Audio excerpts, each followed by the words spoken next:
নমস্কার দিদি ভাইরা, ডলিস রেসিপিতে আপনাকে স্বাগত। গরম ভাতের সাথে এরকম একটা কাটা চচ্চড়ি যদি থাকে তাহলে খাওয়াটা কিন্তু জমে যায়।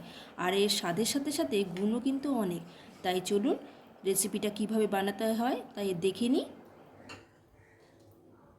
এখানে আমি দুটি মাঝারি মাপের আলু নিয়েছি, সেটি আমি ডুমো ডুমো করে কেটে নেব।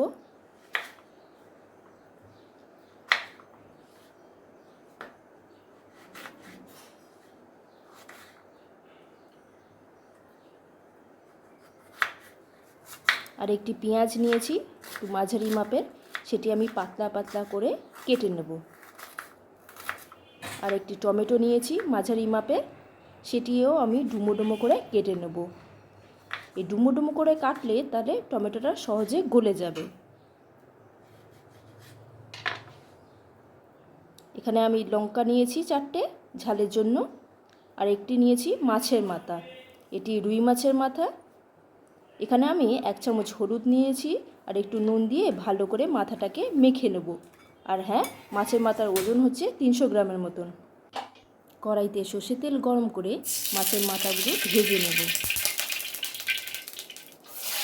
তবে কড়া ভাজা করব না, তাহলে এই স্বাদটা পাওয়া যাবে না। লাল লাল করে ভেজে নেব। ভাজা হয়ে গেলে সেটি তুলে নেব।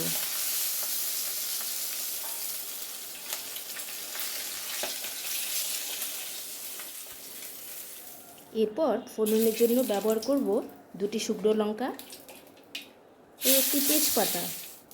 তারপর পেঁয়াজগুলো দিয়ে দেব, তার সাথে আলুগুলোও আমরা দিয়ে দেব।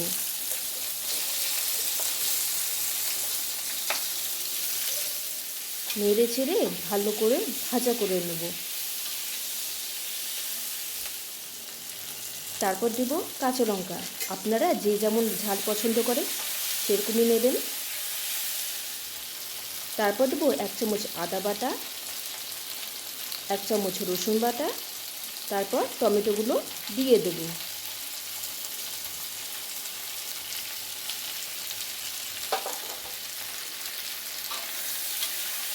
তারপর সবগুলো একসাথে ভালো করে ভেজে নেব।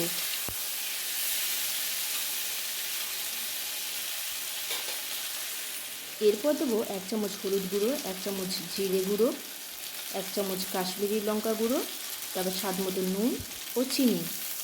চিনিটা আপনারা যে যেমন পছন্দ করেন সেরকমই দেবেন। তারপর দেবো অল্প পরিমাণে জল। এখানে আমি গরম জল ব্যবহার করেছি। গরম জল কিন্তু রান্নার স্বাদটাকে বজায় রাখে। তারপর আমি 10 মিনিটের জন্য ঢেকে দেব। দেখুন তেলটাও ছেড়ে এসছে। এরপর মাছের মাথাগুলো আমরা দিয়ে দেব। এই মাছের মাথায় কিন্তু অনেক গুণ। এতে আছে ওমেগা 3 ফ্যাটি অ্যাসিড, যা হার্টের রোগের সম্ভাবনা কমায়, মানসিক অবসাদ দূর করে এবং চোখ ভালো রাখতেও সাহায্য করে।